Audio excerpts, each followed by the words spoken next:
મારો દેતોનો કલર બદલી ગયો આમાં તો. હા તો જય હિન્દ અને જય માતાજી ડાયરાને. આજે તો મારા મિત્ર રામભાઈ ખોરાસિયાનને દાળબાટીનો પ્રોગ્રામ અને આપણે પણ ઇન્વાઇટ હતા એટલે પહોંચી ગયા આપણે એની ઘરે.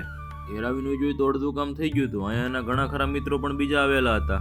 એણે કાચી બાટી બનાવી રાખેલી હતી, પણ આદુ મરચા ધાણા ટમેટા બધું સુધારી રાખેલું હતું. પછી આપણા બાપુએ છાણા ભેગા કરીને સળગાવી નાખ્યા અને કર્યો ભઠ્ઠો, કારણ કે એ ભઠ્ઠામાં આપણે બાટી શેકવાની હતી. અને ઓલવી અને કંઈક આવી રીતના આકાર આપી એમાં એક પછી એક બાટી મૂકવા લાગ્યા.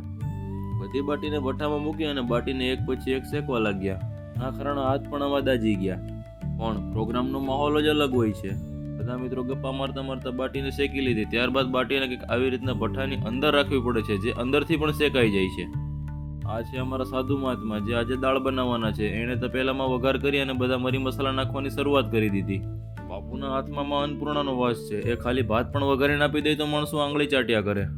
બાપુએ ધીમે ધીમે બધા મસાલા નાખવાની શરૂઆત કરી. આ પછી વઘારમાં મેઇન જરૂર હિંગે ડુંગળી મરચા આદુ બધું નાખવાની શરૂઆત કરી. ત્યાર પછી મેઇન વસ્તુ દાળ નાખી અને ધીમે ધીમે દાળ બનાવવાની શરૂઆત કરી. આમ દાળ ધીરે ધીરે બનવા લાગી અને પાકવા લાગી. જેમ જેમ સમય થતો હતો એમ મારા મોઢામાં પાણી આવતું હતું. અહીંયા આપણી બાટી પણ શેકાઈ ગઈ હતી એટલે બીજા બાપુએ બાટીને ભઠ્ઠામાંથી કાઢી અને સાફ કરવાની શરૂઆત કરી. એક આવી રીતે ભઠ્ઠામાંથી કાઢી અને કોથળામાં નાખી બાટીને સાફ કરવામાં આવે છે. બાદ એક મોટા વાસણમાં બારીકથી સફાઈ કરવામાં આવે છે. આખરી સ્ટેજમાં એક બાટીને લઈ અને કંઈક આવી રીતના કપડા દ્વારા સાફ કરી અને એને ખાવા લાયક બનાવવામાં આવે છે, જેથી કરી એની અંદર કંઈ કચરો ન રહી જાય. મિત્રો, અનોખો ટેસ્ટ આના દ્વારા જ આવે છે. અહીંયા રામભાઈ અને બીજા મિત્રોએ પાપડ શેકવાની પણ શરૂઆત કરી દીધી. બધું તૈયાર થઈ જાય પછી ડિસ્પોઝેબલ થાળીમાં આપણે બેહી ગયા દાળ અને બાટી લઈને બાટીને કંઈક આમ ચોળીને ખાવામાં આવે છે.